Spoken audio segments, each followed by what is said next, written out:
So my name's Audra Lavoie. I'm an alumni career advisor through the University of Rhode Island Foundation and Alumni Engagement. Huge name. What we're doing is really this series, these career conversations, were a response to, oh my gosh, our world changed so quickly. And initially, what we were looking at are those 2020 graduates saying, this is different for everyone, but I'm sure if I've been in school, this is not what I thought I would exit into. And so we've really started leaning on our employer partners and other alumni to say, you know what, we know we have to team up. We know that we are a much better resource together. And so that's where Alex comes in. Alex Scuncio is one of our alumni, as well as an employer partner from Greysmith. And when we were talking this kind of haphazard conversation, how do we bring everyone in, started to evolve into, let's do that. Let's make sure we're talking and we have people that can answer our questions, but also every employer is so different. So wanting to get an idea of what's that special part, what's that unique conversation you have with people that you can bring. And so Alex and I were talking and brainstorming, and Alex was enthusiastic and excited to jump in. And her as a recruiter, this is one of the big questions is, what's our dynamic supposed to look like? And so that's really where this conversation stemmed out of, and where we're bringing it to you today is, from the recruiter perspective, how do we talk to each other? What are those boundaries? Why do we want to? And where can we really maximize this relationship? So I will turn it over to Alex. Alex, thank you so much for joining us. Thank you for having me, Audra. I appreciate it so much. As a fellow URI alumni, I'm so happy to be here. As Audra was saying, I am a recruiter. I work for the Greysmith Companies, which is a local staffing firm right here in Providence. And we work with a lot of different employers in the Rhode Island and Massachusetts to assist them with their overall staffing needs. With my job on the recruiting side, I'm working directly with candidates around the clock. So I've had a lot of different experiences with different candidates, and I'm hoping to be able to shed some light on, how to communicate with a recruiter and why, especially during these changing times here. So what I'm hoping to cover is, why should I contact a recruiter? When should I talk to a recruiter, and how should I go about communicating? So for the first point, why should I communicate with a recruiter? A big question that always comes to me is, I see the ad posted on Indeed. Why not just apply directly to the employer? So a recruiter can provide some insight into multiple different things for you. One, they can really help get your resume seen. A lot of times, especially now with the unemployment rate skyrocketing, you're going to be one of hundreds of resumes that the employer will be receiving. A recruiter can really help highlight your skills. We're usually sending an employer a few resumes at a time to say, this is somebody who really fits, and kind of build that background of yours into the job they're looking to hire for. We partner with a lot of different employers in the area. We have over 20 years of relationships with these people. So a lot of times they might come to us to say, hey, the person that I have in this accounting position really isn't working out. I'm not ready to post this job necessarily, but could you help me with that transition? So we might be able to open that door to a position that's not even publicly posted because they're doing it on a confidential basis. Lastly, a lot of hiring managers have many other responsibilities beyond hiring, and so they need a recruiter to step in to be able to help them through that process. And again, we can kind of help build that connection between you and the employer. And then beyond the job search, we're really just here to help you. So I love talking to candidates, providing resume feedback, interview tips. I pride myself on being open and honest with everybody to be able to say, this is what I'm seeing, this may be something you might want to change, just different mannerisms you might not have even noticed that you had. You might not get that direct feedback from the employer, but a recruiter can share that information with you. And also about the market insight. I know for myself, a big question was, I don't even know what to ask for salary. And so to be able to provide that feedback to you and say, hey, listen, this is what I'm seeing in the Rhode Island area for an entry-level administrative assistant position or whatever that is that you're targeting. So I'm going to stop you for 1 second and tell people at any point, you can use the chat feature, or you can also raise your hand and I'll see that and I can stop. I'm going to also reiterate what Alex just said, which is a lot of times people are asking for feedback and the employer cannot or will not because they don't it gets a little sticky. And so I appreciate what Alex is saying. I also want to introduce Geralyn Fernandez. Geralyn is my co-host today, so expect her to also interrupt. She is another alum and one of the members of our Young Alumni Council. Hello, everyone. How you guys doing today? Good, Geralyn. How are you? Good, thank you. I'm super excited to join you guys today. I'm a URI alum. I graduated in 2017, believe it or not. It was like a blink of an eye, and I'm super excited to be here with you guys and join you guys and help you guys with questions. Great, thank you. Does anybody have any questions so far? All right. So next topic that I want to talk about is, when should I talk to a recruiter? A lot of times a recruiter, you're thinking when I'm looking for a job, that's when I should be connecting with a recruiter. But a recruiter goes beyond that. You should be looking to build a relationship with a recruiter for the duration of your career. I've worked with people who just graduated from college, and we continue to have a relationship, and 3 years down the line they're saying, hey Alex, this is where I'm at in my career, but I think I'm ready for that next step. I'm ready to take a jump into that mid-level position, or I'm looking for that management position. And I'm able to continue to develop them throughout their career and provide new opportunities. So always look to build that relationship beyond just, I need to find a job right now, but continue it throughout the duration of your career.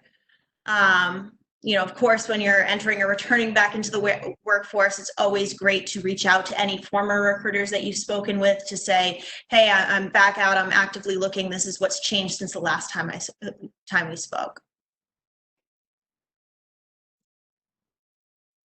And how should you communicate with a recruiter? Remember that recruiters are people just like you. Don't feel intimidated reaching out to them. Us as recruiters, we talk to people all day long. So that's what we do for a living. We enjoy talking to people. We enjoy hearing where they're at, what they're looking for. Be open with them and honest about what exactly it is you're looking for. If you feel that you're not on the same page, get on the same page. They can help you through every step of the way, and they are sometimes there's a misconception, or maybe some recruiters do this, but that they're going to just, once they get your phone number, they won't stop calling you. I promise, if you are open and honest about what you're looking for, they will only call you about what's going to make sense for you. They don't want to waste their time or your time. So be open on those lines of communication on how you would like to communicate, or how active your search is or not active, or what it is exactly that would work for you in your next step of your career. This is another area I get a lot of questions about. And I think it's that, that people are wondering about the follow-up, but then there's so much anxiety about, okay, I feel like I should talk to that recruiter. I just don't know what to say. Like, do you have any examples of what do I say when I call or email a recruiter? I think it's just as simple as, I hope everything's going well with you. I wanted to check in to see what you're seeing out there. I am looking for X, Y, and Z. It's more of a conversation piece. A lot of times I'm saying I'm not seeing anything, but I'm going to keep my eyes open for these types of positions. What's going on your end in the job search? So look at it as a conversation piece, and it doesn't have to be overly formal. It doesn't have to be intimidating by any means. Just a simple, professionally written email, a couple lines is all you're looking for. It doesn't have to be something that is overthought too much. Going off of that, Audra, I did build some different ways to meaningfully connect. So there's two pieces of this, building the relationship and then for the interview that I wanted to talk about. But for building the relationship, and I think this goes great off of your last question, there's so many different means of communication. So it doesn't have to be the same one every time. If you called them last week, email them the following week. There's also LinkedIn and Facebook. Believe it or not, yes, Facebook is emerging into the recruiting field here. So, Facebook is new. I would use it a little bit more as a research tool, and understand that employers and recruiters will probably be looking you up on Facebook as well. It's a way for you to build that personal connection. So you see somebody really loves Tom Brady and you really love Tom Brady, boom, there's a conversation piece for you. So it's kind of a cool feature in that way. But on LinkedIn, I would absolutely recommend connecting with any recruiters or hiring managers or anybody that you're speaking with. And don't be afraid to chat with them. The number of times I've continued on conversations with candidates through LinkedIn just to say, hey, this is what's going on in my job search. How are you? What's going on? What are you seeing in the market right now? It's a quick, easy way to chat without feeling, like you're picking up the phone again or emailing or whatnot. On this, I want to say phone by far, I feel, is the best communication of all. With any hiring manager or recruiter, anytime you can have a phone conversation, take advantage of it. It's the best way to build a relationship, keep that small talk going, that you might find that personal connection that you're looking for. And it also helps explain your story or their story a little bit more, so you guys can be on the same page. Email is great as a quick follow-up. Text, I always recommend as a last resort. So it is a tool and it is something that you will use, but look at it more as, I've always appreciated, I've called a candidate to set up an interview with a client and they might text me back saying, hey, I'm just wrapping up my internship. I can give you a call in 2 hours. Perfect. It's a great way to get back to somebody quickly when a phone call can't happen right away, but you should look at it more as a way to schedule a time to connect. Alex, we have two great questions here. Does somebody want to speak? I think someone was trying to speak one too. Oh, it was me. I was just gonna say that there's two great questions on building relationships. The first question is, how can I find recruiters for the field that I wish to move into? So there's many different staffing firms within the area. I would narrow it down to your area. You can actually do this. It's interesting. In the webinar I took the other day on Facebook, there's a way that you can search recruiter in the toolbar and then filter it by Providence, Rhode Island. And it should pull up a bunch of different recruiters who have that job title updated in their Facebook profile. So that's a kind of a different sort of research tool that you could use per se. But just hopping on LinkedIn or Googling staffing firms in your area, and then you want to narrow it down to definitely those that focus on your field. So here at Greysmith, we do any type of office position, per se, administrative, customer service, supply chain, accounting and finance, legal. You definitely want to find that staffing firm that's going to help you get to where you need to be. So starting with Google and then reaching out to them from there. Perfect. And then the second question is, hi there. A question of working with the same recruiter. I was recruited for a position with a company, accepted the position, and worked for 1.5 years. Unfortunately, my employment was terminated. Do I reach out to the same recruiter that initially brought me in? Or pretty much the question is, can I work with multiple recruiters? Great question. I get this all the time. You can work with as many different recruiters as you'd like to. However, I do recommend trying to narrow it down to, 1 to 3 recruiters that really fall within your skill set that you're looking to head towards in your career, your specific industry that they staff for. You want to be wary of working with too many recruiters where your resume may just be floating out there. So work with a recruiter who you trust, work with a recruiter you have a good relationship with and you understand their process. What you want to avoid happening is you're working with a recruiter, you find a great job, they're still sending your resume out to multiple employers. Rhode Island's a small state, and now the other employer, now your employer somehow gets word that you're looking and you're not. So make sure you work with a recruiter that you really trust, who will only send your resume out to positions that they discuss with you and you know where it's going. Perfect. Thank you. No problem. Thanks for the questions.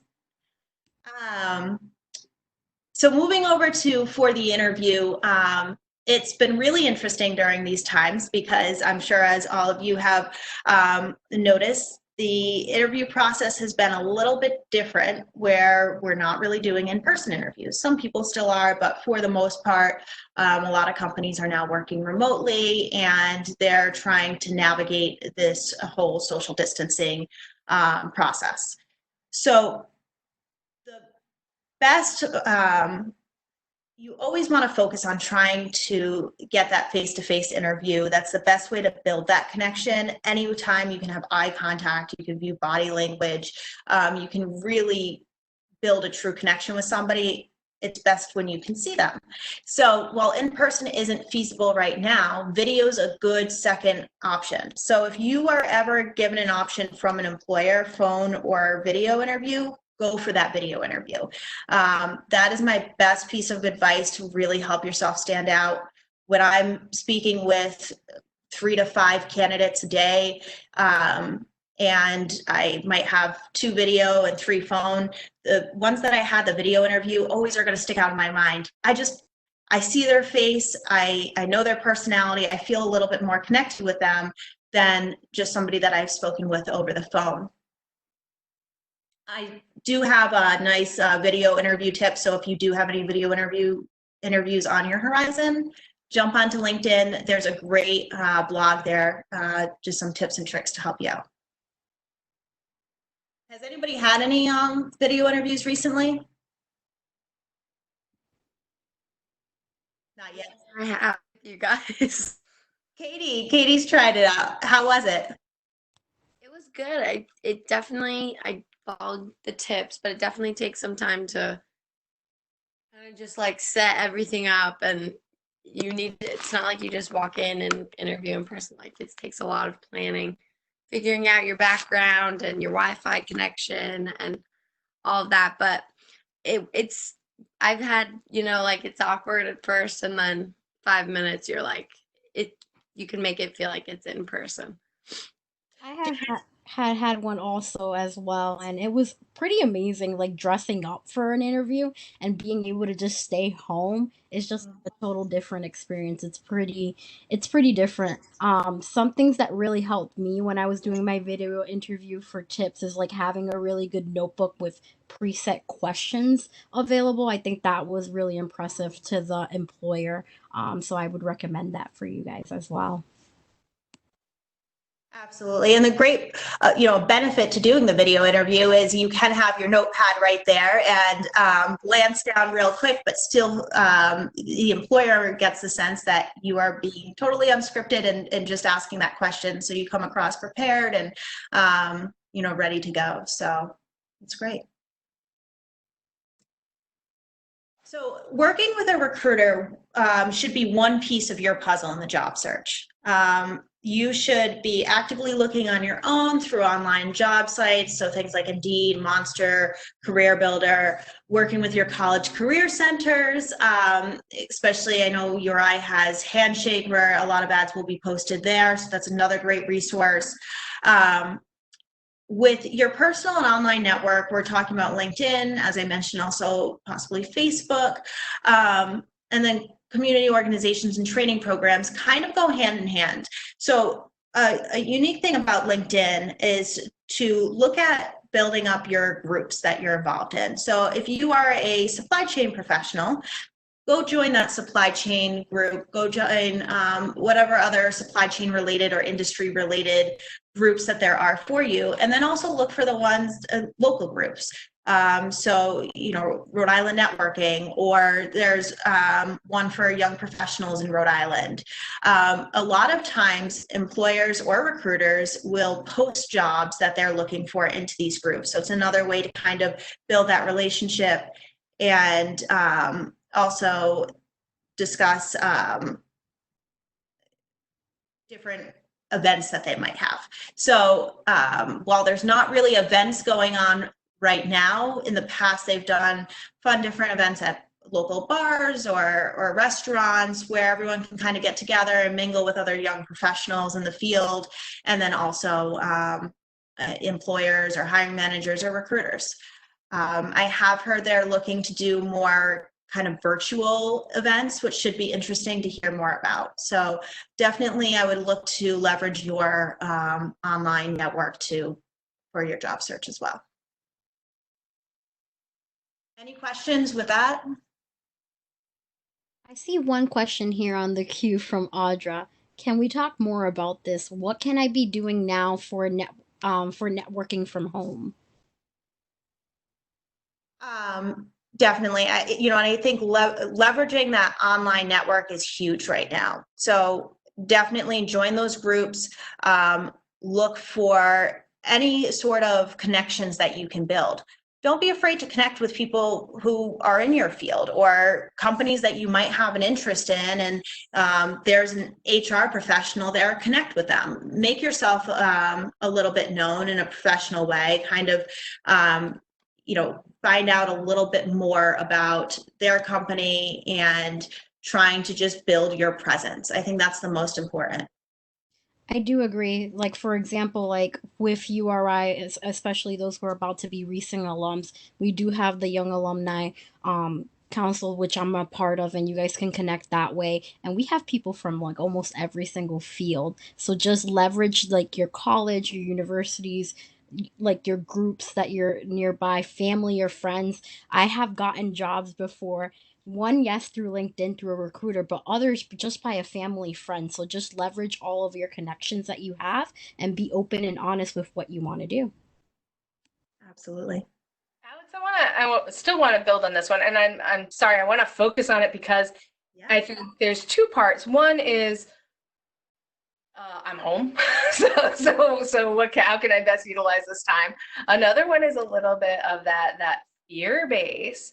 And I know for Alumni Career Services and for the graduate school, we're partnering next week to go over LinkedIn. I think LinkedIn, you've talked about it a couple times. I think it's a great resource in this. One of the things that people kind of get stuck with it is they know it's a great resource. They know they can connect, but they don't know what to do. Like, I found someone I'm interested in. Now, how do I approach this person? And even if they're like thinking about someone who's not a recruiter, but somebody who's doing a job I think I want, but I'm not sure. How do I start that conversation? I would just start a chat with them. And I've had people reach out to me. Some examples would be, somebody reached out saying, hey, I found your profile. I'm really interested in your background. I think this is a career path I want to go towards. Would you mind connecting with me, maybe scheduling a call where we can talk about this a little bit further? I'd love to hear what you do on a day-to-day basis. Right now, with everybody working from home, people are a lot more, I think, willing and also eager to talk to others. Everyone's going a little stir crazy in their house. They have their small group that they talk to on a day-to-day basis. But anybody that they can reach out and have a little bit further of a conversation with, they're definitely open to it. I've spoken with so many candidates that typically I wouldn't have the opportunity to speak with because usually they're in the office all day. So if there is a certain career path you're looking to go towards and you want to talk to somebody a little bit further, now's the time to do it. Most people would be open to taking a little bit of time out of their day to have that conversation. Furthermore, if it's a hiring manager or recruiter that you want to reach out to start that conversation, just reach out to them. Say, hey, I've always had an interest in your company or your organization. I would love to hear some ways that maybe I could become a part of it. Could we schedule a time to talk? You're essentially looking to schedule a time to have that further conversation with them, would be my recommendation. I do agree. Also, under uri.edu/career, there is ways if anyone is confused on how to ask for informational interview. And usually, even myself, I went on the website recently as an alumni, and I started using even like how to negotiate your salary. So there's tons of resources that are available for you. So please make sure that you take advantage of that and use it to connect. And I think that is it for questions under resources. Perfect. Thank you, Geralyn. So I wanted to kind of dive into the ins and outs of the recruiter lingo, because I know it's sometimes can be a little bit scary, or what are they talking about? Contract to hire, temp to hire, direct hire, permanent. And it's something that's built into my day-to-day. So it just, I'm used to it, but I find I always do need to break it down. So just to kind of give you guys a little bit of help as you're out there in the field talking to recruiters, you know what they're talking about. Not every staff, so we're here at Greysmith, we're a full service staffing firm, meaning we staff for contract to hire, as well as direct hire permanent. Not every staffing firm does. Some just does direct hire permanent. Some just do contract to hire.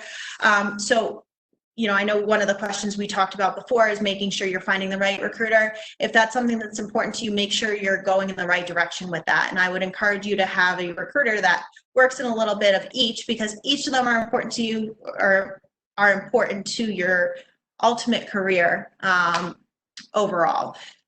So starting on the right-hand side with a direct hire permanent, this is what most people are looking for, right? It's a direct hire permanent job. You're walking in full-time, benefits, salary, all of that good stuff. So a recruiter can definitely help you to get to that position.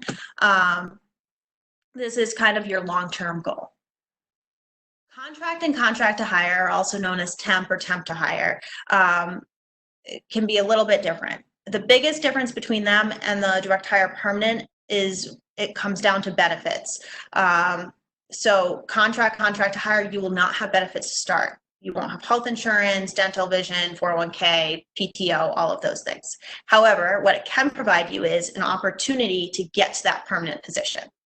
So contract to hire, basically the employer saying, we have a permanent position here available. We want to make sure you're the right fit as much as you want to make sure you're the right fit for us. Let's kind of try each other out and then hire you on into a permanent position.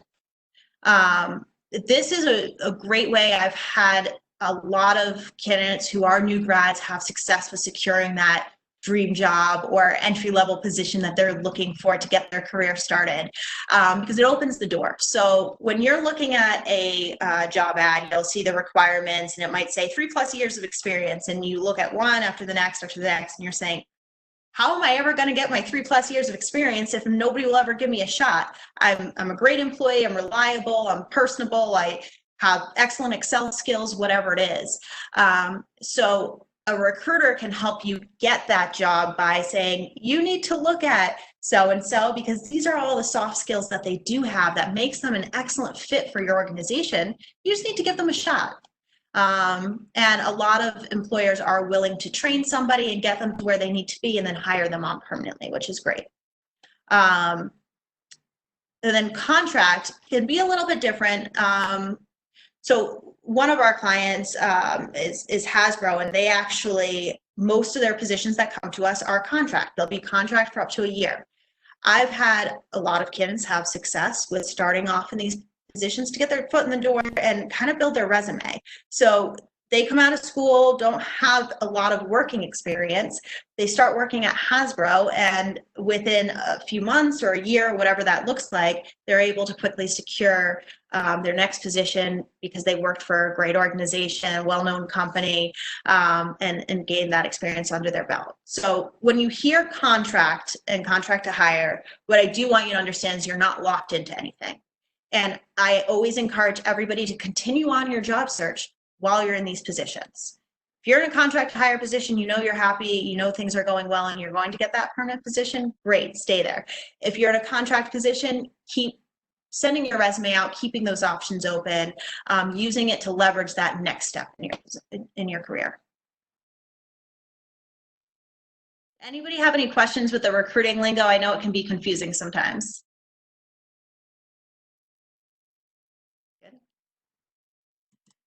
All right, so that's all that I had for you guys. I so appreciate this opportunity. I provided some additional resources there on the screen. I'm not sure if you're going to be able to click it through the presentation, but they are all on my LinkedIn profile. So please, please, please definitely connect with me. Let's chat. I would love to hear about where you are in your job search, if I can help you get there. If I'm not the right person for you, I'd be happy to refer another recruiter who would be, and definitely leverage recruiters and staffing firms in one piece of the puzzle for your entire job search. So Alex, I have a question. I've been getting asked a lot. I have a couple of people who have been in the middle of the hiring process, and then all of a sudden kind of everything has understandably come to a halt, and they are told to be patient. And they're not sure what that means. They don't know if that means, do I just wait? Am I supposed to still connect with you? Is this mean something's happening? Like, there's a lot of confusion. Can you tell us what you think if you're the recruiter and you know there's something that, you know, needs to be worked out or something's kind of in flux in the moment, when you say be patient, how do you want that candidate to respond? I would want the candidate to respond by keep reaching out to me, keep checking in with me in an appropriate time frame. I would say, depending, if you're not sure what that time frame is, ask. I'm very interested in this position. When should I reach out to you next? Because I just don't want me to fall off your radar, right? And maybe that's 1 week, maybe it's 2 weeks, maybe it's a month. When a lot of the employers are saying be patient, it's in most cases, they don't know what's happening, right? This all kind of hit us quickly. And so while we don't know how long this coronavirus situation is going to take, when things are going to turn around, they're also in the same boat in trying to answer these questions. So don't take it personal. Don't get frustrated. Keep reaching out to them in an appropriate time frame that you and the recruiter or the hiring manager agrees upon. But also keep your job search active. Don't sit there stagnant and just wait for that one opportunity. Keep all of the options open. And if you do find a different job that you secure an offer for, or you feel like is moving towards that offer, don't hesitate to reach out to the recruiter or the hiring manager to say, is there something, I'm sorry, don't hesitate. I got thrown off by the pop-up with the questions. Don't hesitate to reach out to the hiring manager, the recruiter, to say, is there something that I can, losing my train of thought right now, to let them know that you secured another offer or have another offer coming, but you're really interested in their position. Is this something that you think is going to move quickly or that I should wait on? And feel that out. Have that conversation. There's nothing wrong with communicating that and trying to navigate it the best that you can.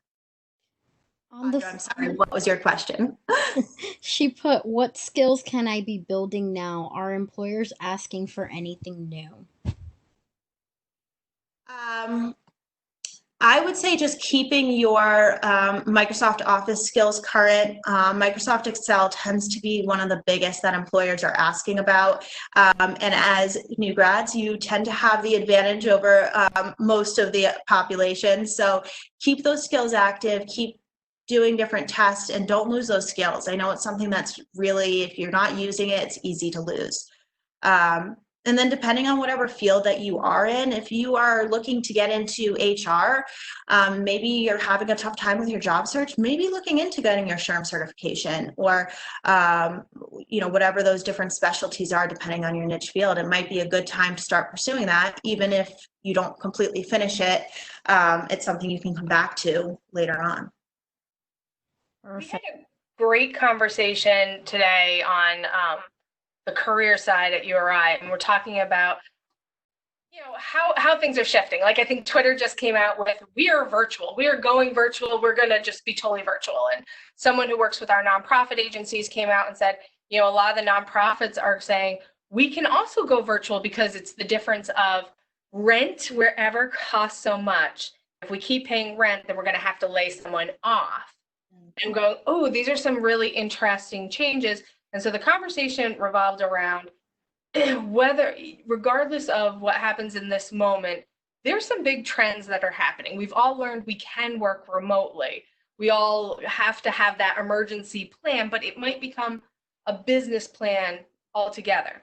So is there anything, if I'm working remotely now, or if I'm at home doing a job search, is there anything that I can be adding to my resume or adding to my conversation that can show an employer that I know how to work remotely and be productive?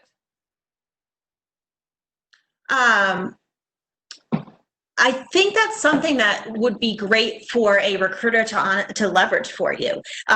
When we're talking about working from home and being able to work from home, you're really talking about soft skills. Are you somebody who can take initiative on a project, who can be a team player and collaborate with others?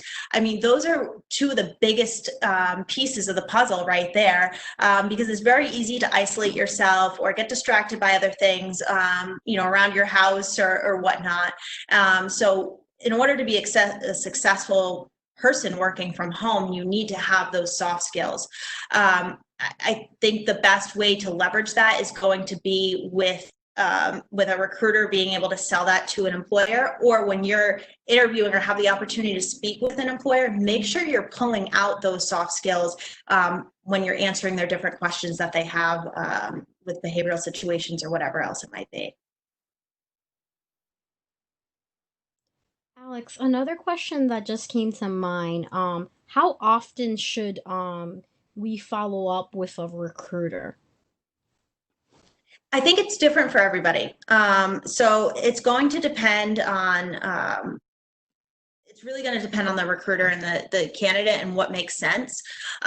What I've been telling a lot of people right now is, stay in touch with me, but I might not have an answer for you a week from now. I might not have a position for you right now. It might not be a week from now. I hope it's a month from now, but we'll see. And stay on their radar. I think it's best to send an email 1 to 2 weeks right now with everything going on. As things start picking up, reach out to them once a week, reach out to them twice a week. Usually if a recruiter has a position for you, they're going to be proactive to reach out to you, but it's good to stay on their radar every 1 to 2 weeks as a general guideline, at least for me. Perfect. We have a question from May. As a recruiter, do you think a one-page resume is a must? Absolutely not. I think a one-page resume is great if it makes sense for your skills and background. If you have more that you need to share that makes sense, put it on 2 pages. But keep in mind, most recruiters are going to look at your resume for probably 3 to 5 seconds before they decide whether they're going to call you. So you want any key information to really pop out at them, to pull them in, and then make sure the rest of your resume has the information that will keep them engaged and make them want to call you. So I wouldn't fluff it too much. Make sure it's important, but if it's important, put it on there. I think a 2-page resume is perfectly fine. Thank you. Now, sorry, Alex.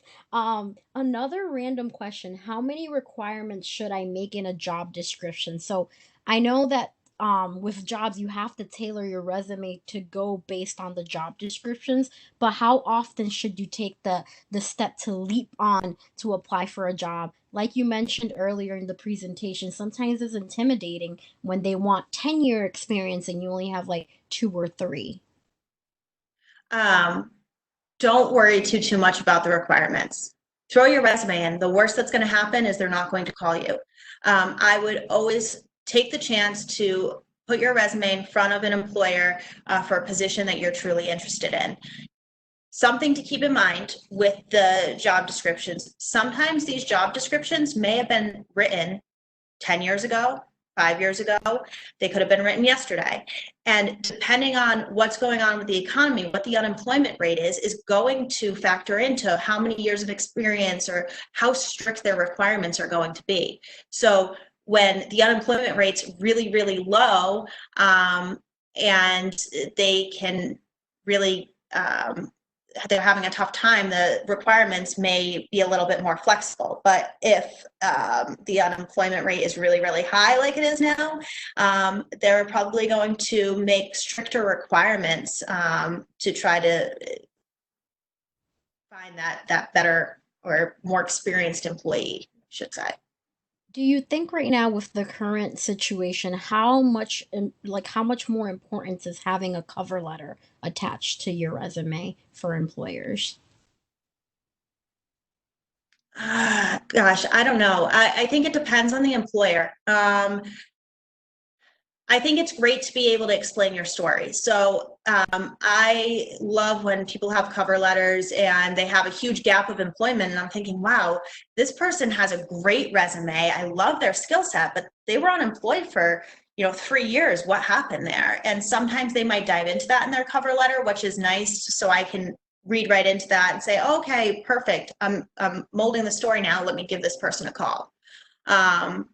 I think it's most important that you get your resume out there. So if you're getting hung up on creating a cover letter for each position that you're applying to, keep applying, worry less about the cover letter. An additional question that we got from Jacqueline about cover letters. If I've seen on a lot of applications that the cover letter is optional. If it's optional, does that mean that they're not looking for it? Not necessarily. I think if there's something worth saying in a cover letter, write the cover letter. If you're going for a position that requires great writing skills, it will probably benefit you to write an amazing cover letter to kind of give them a sample piece of your writing. So Alex, I'm going to ask you one more question, and then I think we can open it up. So I want to ask one, and then if we can ask 2 more after me, and then we'll wrap it up. But we're gonna give you a crystal ball. Okay. I had a very interesting conversation yesterday with somebody who was saying, it was kind of uplifting because a lot of people are so nervous about what's the competition for me to find a job. And that's something that racks our nerves on the best of days. And what they were saying was, yes, while there is going to be a bigger candidate pool, there's also more investment from the employers to say, we really want that really good candidate that we're going to keep for a long time. So in other words, she was saying that a lot of people are rethinking these roles, rethinking the position, rethinking their team, and wanting somebody who can fit into that dynamic. So there's actually going to be more investment on the employer to sell the position. So in your crystal ball, if you're looking at how things might be shifting, is there anything that you can kind of make a educated guess at the trends that might change? Well, with the unemployment rate being as high as it is right now, more people are looking for work than I think there's going to be going to be a little bit more difficult of a search than it might have been a couple months ago.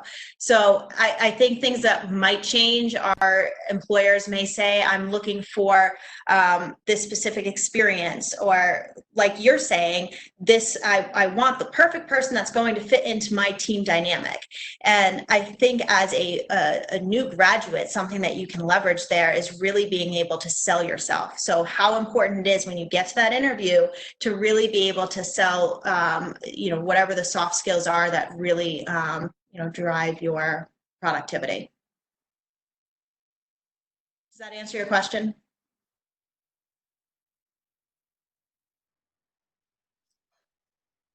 Go ahead, Kara. Oh, hi. I have a question. Thank you, Alex. This was so helpful and great nuggets of advice. My question relates to being able to sell yourself. We hear a lot about tailoring your documents, tailoring your resume to a certain employer. If we use a recruiter and you have this one version of our resume, what do we do? Do you keep using the same version? You said you come back to the person before you submit to each employer. Would they give you a new version of the resume? And then the corollary question to that is, I see objective sections or things like that on resumes. What do we do with that? So all of that sort of around the tailoring question. Sure. So if you have multiple versions of your resume, send that. I've had people that I work with that they're open to administrative assistant positions, but they're also a legal assistant. So they might have a legal resume and they might have a general office administration resume. And I think it goes back to just keeping that communication open with your recruiter to say, that sounds like a great opportunity, but I'd like to fix my resume up first and more gear it towards that position. Or I have a legal resume that I'd like you to have as well, so you can use it towards the legal positions that we'll speak about versus the office administrative types of positions. And then as far as the objective goes, if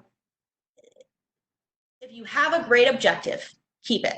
If you feel it's a little bit generic, just take it off. I'm with you on that. I just wanted to get your confirmation of that, because we still see that, and we try to convince people that they're not good, but people seem wedded to them. I feel it doesn't matter. I feel the objective more times than not will have a negative effect on the candidate moving forward. If it's a generic objective, it doesn't matter to the employer, they're going to look over it. But if there's something in your objective that says, I'm looking to grow my legal career and we're sending you to a general office admin position, it goes back to Audra's last question, that the employer is going to say, I'm looking for somebody who's going to be with me in the long term, and I really want to this person wants to be in the legal field. This isn't where our company is. Thank you. Thank you. Thank you. That was a really great question. Does anyone else have one last question?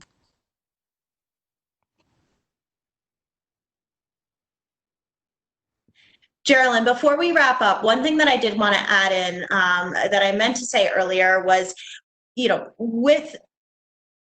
with it being a little bit more tougher of a job search right now, I know we talked about leveraging all of the different resources that you have, but don't be afraid to get a little bit creative. I actually was working with a candidate. He graduated with his supply chain degree. He was working for a company that we placed him at, and unfortunately they went through a round of layoffs. And so he fixed up his resume, and it shows that he's currently working at Amazon. And I'm like, what are you doing at Amazon? And he ended up finding some cool little per diem side job where he can actually track their inventory online for them. So, it was a way for him to keep his skills current, keep his resume current. And while it wasn't necessarily that full-time job, it's definitely something that was worthwhile putting on his resume. So keep that in mind to leverage your different opportunities. If there is something volunteer even that you can do within your community, do it. Perfect. Yeah, leveraging. I know previously to Target, I worked at Amazon and I actually got recruited by a recruiter to come on in. So um with that in mind, how important is it to have your Oh, sorry, you just cut out there. I disconnected? Sorry. Hello? Can you guys hear me? We can hear you.